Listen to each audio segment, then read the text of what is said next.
25 वर्षामध्ये भल्या भल्या सरकारला गुडघ्यावरती आणण्याचं ज्यांना काम केलं असं आपले शेतकऱ्यांचे दैवत, शेतकऱ्यांचा पांडुरंग या भूमीमध्ये आलाय. त्यांचं या ठिकाणी मी सोलापूरच्या वतीनं सहर्ष असं स्वागत करतो आणि मी त्यांना विनंती करतो की गावांना मी बोलणार नाही, पण एक तुम्हाला सांगतो, जिथं जिथं शेट्टी साहेबांचे पाय लागलेत ती ती भूमी पावन झाली एवढं लक्षात ठेवा. म्हणून तुम्ही घाबरायचं कारण नाही. तुमचा लढा हा विजय झालेला आहे. आजच सांगतो, तुमची संख्या आहे. आता मला शहाजानबाईंनी सांगितलं आज लग्न आहे आणि प्राथमिक आपली बैठक आहे. मला वाटतं ही बैठक यशस्वी होणार आहे. ज्यावेळेस साहेबांनी जो जो निर्णय हातात घेतलेला आहे ते सगळे निर्णय आतापर्यंतचे सगळे निर्णय तडीच नेलेले आहेत भावांनो. त्यामुळं हा तुमचाही निर्णय, पहिला शक्तीपीठ महामार्गाचा रस्ता बदलायला लावणारे शेट्टी साहेब आहेत. आता हा सुद्धा बंदच पाडायला सुद्धा शेट्टी साहेबच असणार आहेत. त्यामुळे आपण सगळ्यांनी त्या ठिकाणी शेट्टी साहेबांचे हात बळकट करायचे. आणि यानंतर मी साहेबांना विनंती करतो की आपण आम्हाला सगळ्यांना मार्गदर्शन करत.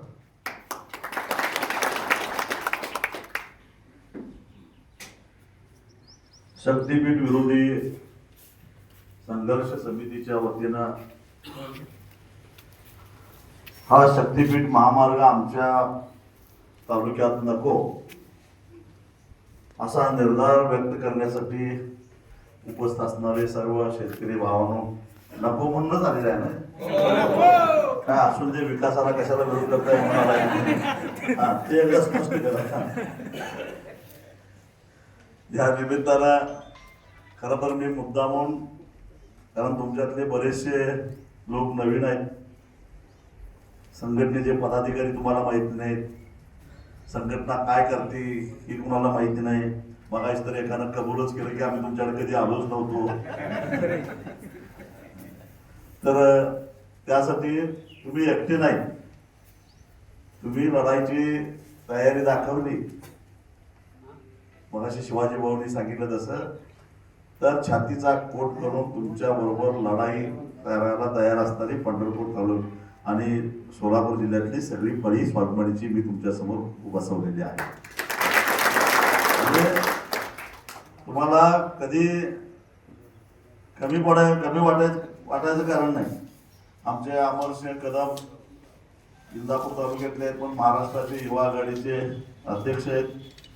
आपल्या स्वाभिमानी पक्षाचे जिल्हाध्यक्ष शिवाजीभाऊ पाटील आहेत, विजय रणदिवे आहेत, तानाजी बागल आहेत, जिल्हाध्यक्ष पंढरपूर तालुकाध्यक्ष सचिन पाटील आहेत, सचिन आटकळे आहेत, सिद्धेश्वर घुगे आहेत, बाहुबली सावळे आहेत, शिवराम गायकवाड आहेत, बापू गायकवाड आहेत. त्यांचा पराक्रम सांगायचा म्हणजे बापू उभा राहा, त्या गड्याचं विशेष अभिनंदन केलं पाहिजे. ज्या दिवशी लग्नाचा वाढदिवस होता त्या दिवशी गडी आमदाराच्या दारामध्ये मुक्कामला होता. आणि कोण जिथं जायची हिंमत करत नव्हता आजपर्यंत, त्या गावामध्ये जाऊन, नुसतं जाऊन नाही, मला वाटतं 2.5 कोटी रुपये रोख वसूल करून आणले. त्याबद्दल त्यांचं काम. त्यानंतर सत्यवान गायकवाड आहेत, राहुल गुळवे आहेत, नितीन बागल आहेत, बाबासाहेब झगडे आहेत, शहाजन शेख आहेत. हे सगळे स्वाभिमानीचे पदाधिकारी तुमच्या पाठीमागे खंबीरपणानं उभा राहतील. फक्त प्रश्न आहे तो,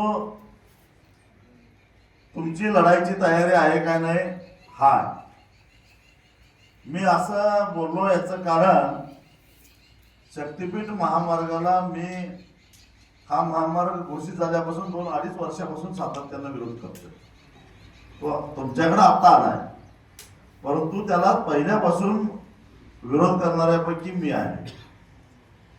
त्यावेळी या सोलापूर जिल्ह्यातल्या काही लोकांनी हे होऊन दे, आमच्या भागात न जातंय, आमचा विकास होणार आहे, तुम्ही कोण सांगणार, आमच्याकडे करू नका म्हणून सांगणारे, अशा प्रकारची वक्तव्य केलेली आहेत. हे लक्षात घ्या.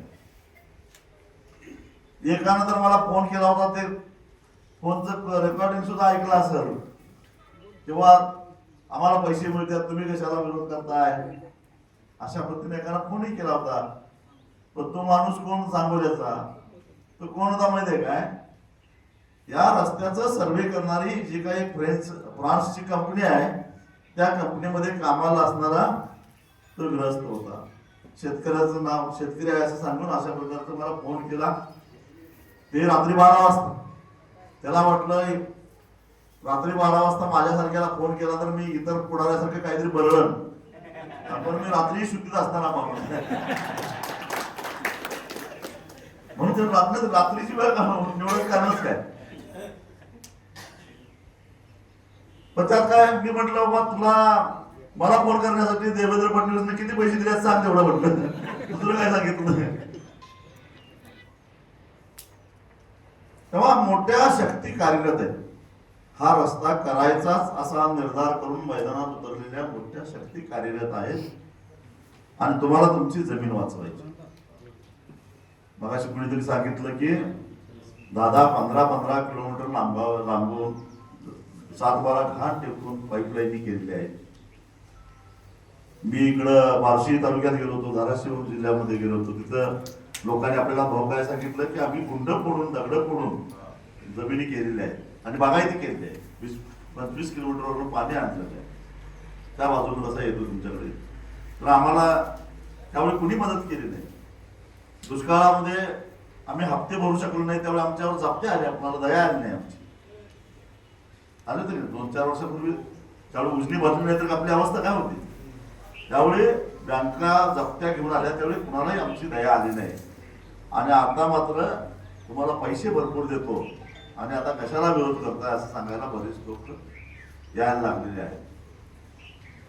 तेव्हा असं उलट सुलट हे सांगत राहणार. मी तुम्हाला हे सांगतो की तुमच्या भागातनं हा रस्ता येण्यासाठी सगळ्यात मोठा सूत्रधार कोण असेल तर तो तुमच्या जिल्ह्याचा पालकमंत्री जयकुमार गोरे. आलं का लक्षात? त्या माणसाने इकडे आणलेला आहे आणि अशी सुपारी घेऊन, म्हणजे जसं मी ऐकलं इथं या कनकंबा देवीचं मंदिर फोडायला अफजल खान आला होता, आला होता का नाही? आणि त्याच कनकंबा देवीनं ज्या निर्धारानं अफजल खानाला परत पाठवलं तसाच शक्तीपीठ महामार्गाला विरोध करण्याचा निर्धार करण्यासाठी आपण सगळे इथं जमलेलो आहोत. लक्षात घ्या.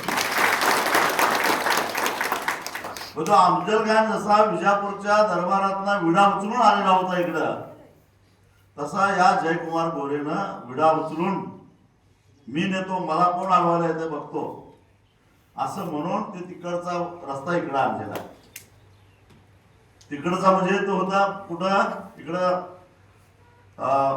मिरज तालुका, सांगली जिल्ह्यातला तासगाव तालुका, पुढं इकडं तुमचा सांगोला आणि पुढं खरा विरोध झाला तो तासगाव, मिरज, शिरोळ, हातकणंगले, कागल, करवीर आणि पुढं राधानगरी, उदरगड ह्या तालुक्यामध्ये मोठा विरोध झाला. हे म्हणजे चंबळचं खोरं सगळं.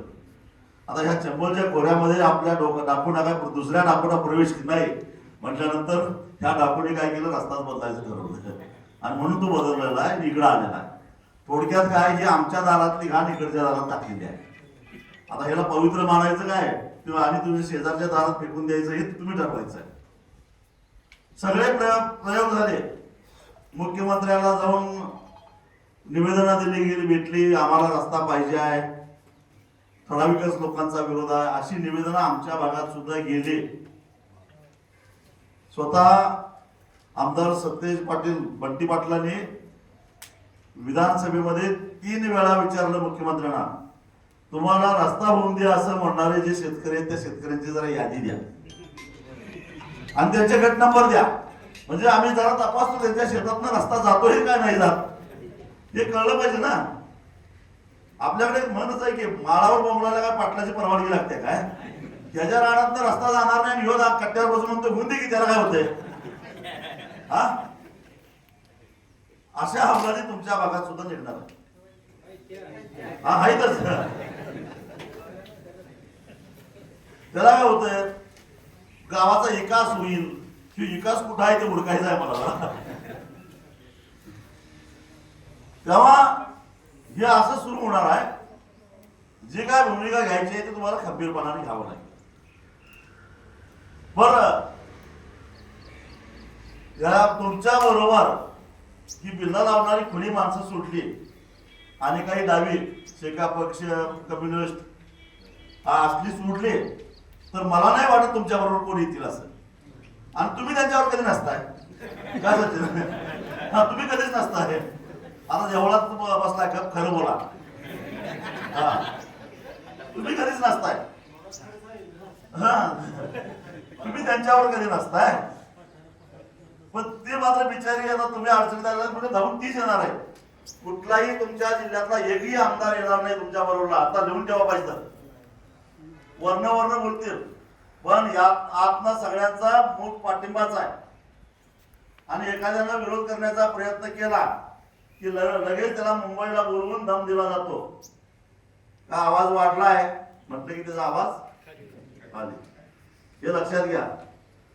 आणि निवडून आलेलाही तुमच्या बरोबर येणार नाही, पडलेला सुद्धा तुमच्यावर येणार नाही. लिहून ठेवा पाहिजे. तुम्हाला पडलेला तरी यायला पाहिजे, नाही येत. पडलेला सुद्धा तुमच्या बरोबर नाही, आलेलाही नाही, पडलेला नाही. हायत कोण ही असली.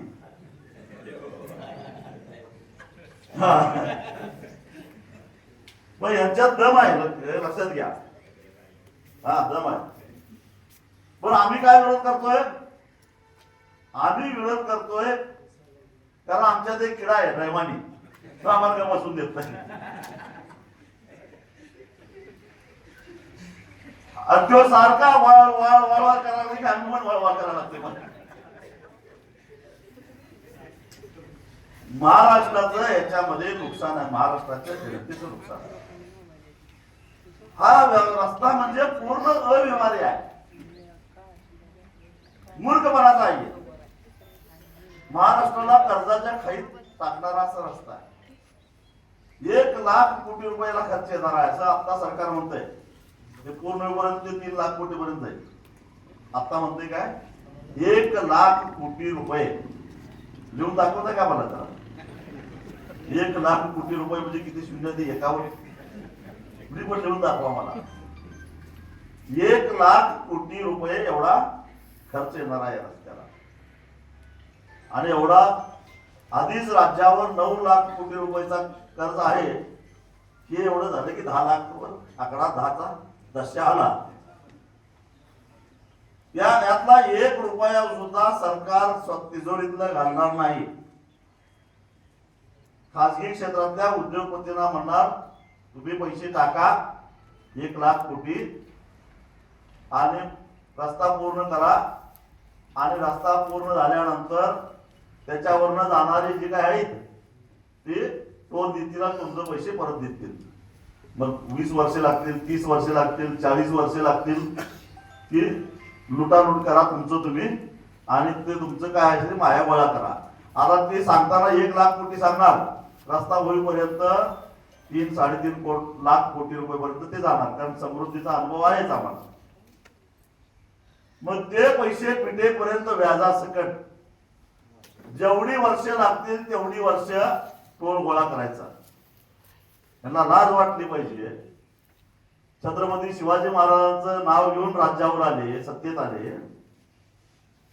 छत्रपती शिवाजी महाराजांना लोक 350 वर्षानंतर सुद्धा अजूनही विसरले नाही. त्याचं कारण, सगळ्यात महत्वाचं कारण काय तर ठग आणि पेंढाऱ्यांचा बंदोबस्त करून खऱ्या अर्थानं शोषणमुक्त समाज निर्माण केलेला होता छत्रपती शिवाजी महाराजांनी. अशी जरा बसवली ती लुटारूंच्यावर. आता टोल म्हणजे नवे ठग पेंढारे झाले की हो. आडवं दांडकं टाकायचं आणि पैसे गोळा करायचं. अशाच लुटारूंचा बंदोबस्त शिवाजी महाराजांनी केलेला होता. बर, टोल कोणाला? आमदारला नाही, खासदारला नाही, मंत्र्याला नाही, सरकारी अधिकाऱ्याला नाही, न्यायाधीशाला नाही, पोलिसांना नाही. मग टोल कोणाला? सर्वसामान्य जनतेला. त्यांनी फुकट जायचं. मग कर कोणाला लागणार? तुम्हालाच. या म्हणजे जनतेनं हे पैसे टोल मधनं परत द्यायचेच.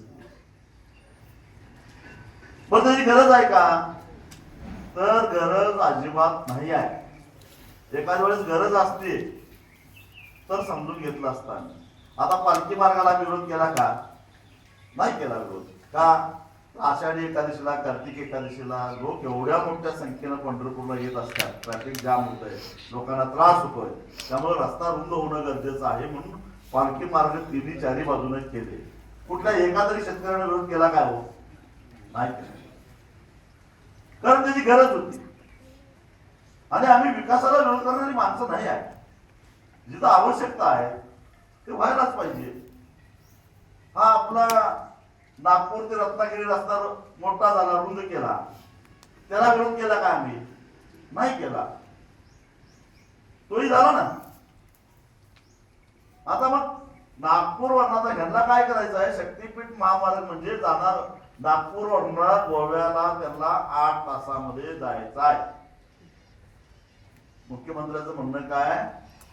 नागपुरातनं ह्याला गोव्याला जायला आम्हाला 18 काय 20 तास लागतात, त्याच्याऐवजी आम्हाला 8 तासात जायचं. मी हिशेब केला, नागपुरातनं गोव्याला समजा आता जायचं म्हणजे इनोवा सारखी तरी गाडी घेऊन जायला पाहिजे. काका की 10चा अवरेज आहे का त्याला?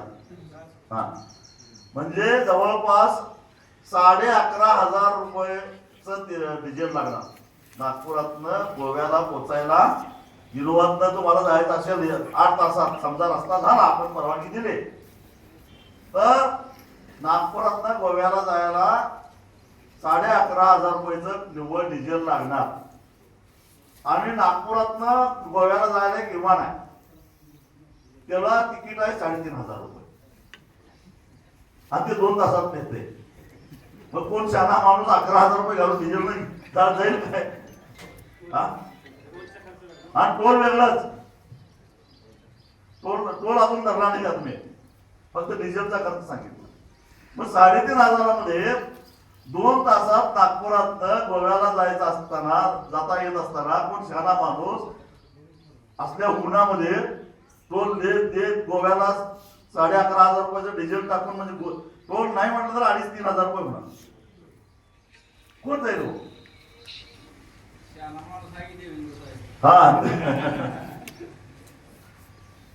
बर, दुसरी गोष्ट, नागपुरातनं गोव्याला जायला दुसऱ्या रस्त्याची गरज आहे का?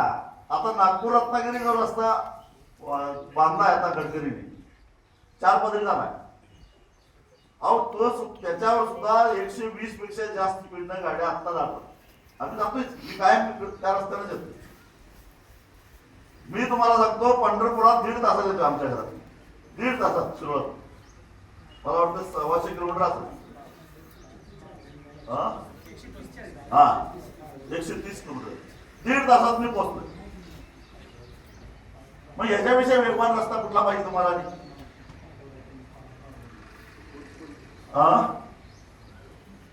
ते एवढा गतिमान रस्ता आहे.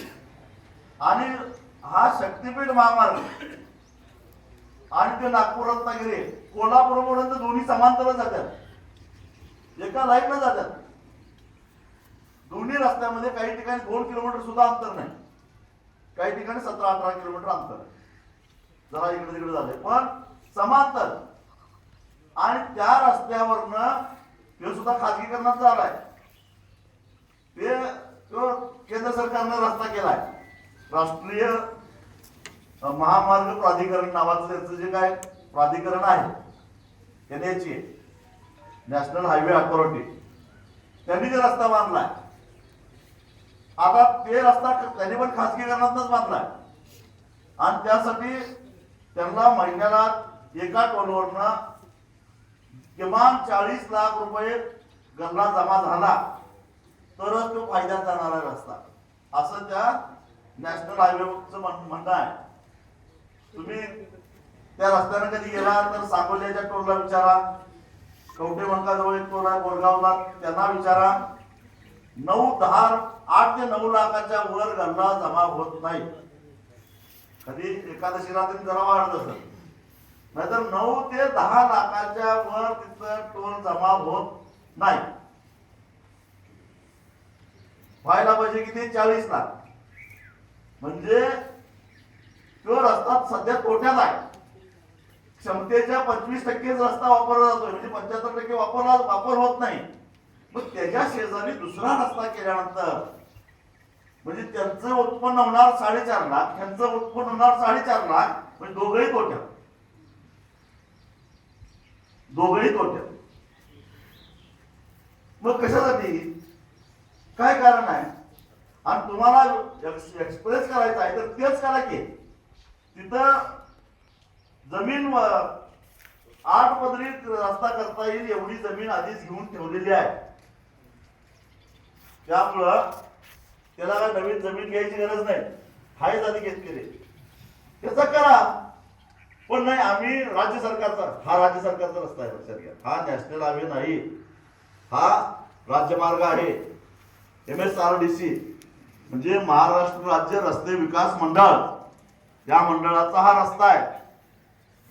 आणि या रस्त्याचं मार्फत आम्ही काय म्हटलं, तुम्ही काय करायला नॅशनल हायवेला एक पत्र लिहा, मोठा करा रस्ता म्हणून. नाही आम्ही स्वतंत्र आमचा रस्ता करणार, असं यांचं म्हणणं आहे. ह्यातच खरं पाणी मुक्त हे लक्षात ठेवा. आम्ही रस्ता करणार आहे, आम्ही केंद्राला देणार नाही, ह्यातच खरं पाणी मूर्त आहे. त्यासाठी त्यांना रस्ता करायचा आहे. रस्ता तुमच्यासाठी नाही, त्यांच्यासाठी करायचा. म्हणून मी तुम्हाला सांगितलं, हे जरा इचकटून मी तुम्हाला का सांगितलं तर ह्याच्या पाठिंबाचा हेतू काय, 100, 200, 250 दंगल निवारक फौज आणून मोजणी का करायला लागल्या, तर ह्याचं कारण हे आहे की यातनं त्यांना चांगला मोठा हात मारायचा आहे आणि त्याच्या आड तुम्ही यायला लागलाय, हे खरं कारण आहे. जनतेची गरज हे खरं कारण नाही आहे. जनतेची गरज असत तर कुठला शहाणा मुख्यमंत्री राज्य आधीच कर्जात असताना परत 1 लाख कोटीचं कर्ज काढून नवीन रस्ता करल, ते केंद्रालाच म्हटलं असतं, तुम्हीच करा म्हटलं असतं का नाही? हा, आमच्यावर काय जबाबदारी टाकू नका, तुम्ही रस्ता करा. पण नाही, आम्हीच करणार. उलट त्या नॅशनल हायवे वाल्यांचा सुद्धा या रस्त्याला विरोध आहे. नाहीतर माझ्याकडे एवढी डिटेल माहिती कशी येत्या? हा, म्हणजे कुठेतरी काहीतरी असणारच की बाबा हे आम्हाला खड्ड्यात घालायला जरा याला विरोध करणाऱ्यांना जरा माहिती पुरवावी म्हणून येत असते ती. नाही, माझ्याकडे एवढी डिटेल माहिती कशी सांगायची? जेव्हा हे असं आहे सगळं, हा रस्ता वा म्हणजे तुमच्यासाठी नाही, विकासासाठी तर अजिबातच नाही. आता हे जो रस्ता होणार आहे हा एक्सप्रेस रस्ता होणार आहे. मगाशी विजयने सांगितलं, त्या रस्त्याच्या दोन्ही बाजूला कंपाऊंड असणार. कंपाऊंड असल्यामुळं रस्त्यावर कोणालाही जाता येणार नाही. तुम्ही मुंबई पुण्याला गेलाय की नाही कधी? पुणे मुंबई रस्त्याला बाहेर जाता येते? रस्ता सोडून बाहेर जाता येते काय? एकदा पुणे सोडलं की तो एक तर टोल नाक्याजवळ नाहीतर लोणावळ्याला, त्याशिवाय रस्ता कुठं सोडता येत नाही, कारण तो एक्सप्रेस रस्ता आहे. तसं या रस्त्याच्या दोन्ही बाजूला कंपाऊंड असणार आहे. बाहेर पडायला 30 किलोमीटरला एक कुठेतरी जागा असणार आहे.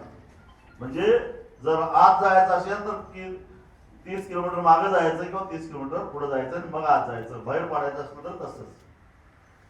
मधल्या मध्ये यू टर्न घ्या, हे करा, हात करा, हे असली काय भानगड नाही आहे त्याला. काही लोकांना काय वाटतंय, माझी जमीन जात नाही पण शेजाऱ्याची चालले, जाऊन दे. मला काय, माझ्या शेजारला जात्या म्हणलं मला एखादा धाबा काढता येईल, एखादा गोडाऊन बांधता येईल, एखादा वर्कशॉप काढता येईल, काय एखादा टोयॅटो सारख्याला भाड्याने देता येईल, एखादं आता मार्बल बिरबलला विकायला एखादा फरशीचं काहीतरी काढता येईल, असा विचार मनातल्या मनात काही लोक करायला, हायवे करायला काढता येईल म्हणून. हे एक्सप्रेस असल्यामुळे तुमच्याकडे यायलाच रस्ता नाही, काढून उपयोग काय त्याचा? मग तुमच्या शेतातलं काही लोकांच्या रेल्वे गेले की काढा एखादं दुकान, येतं हिरा. रेल्वे आपल्याला अनंत गेल्यानंतर काय येतं काय फायदा आहे का आपल्याला? तसंच या गाड्या 120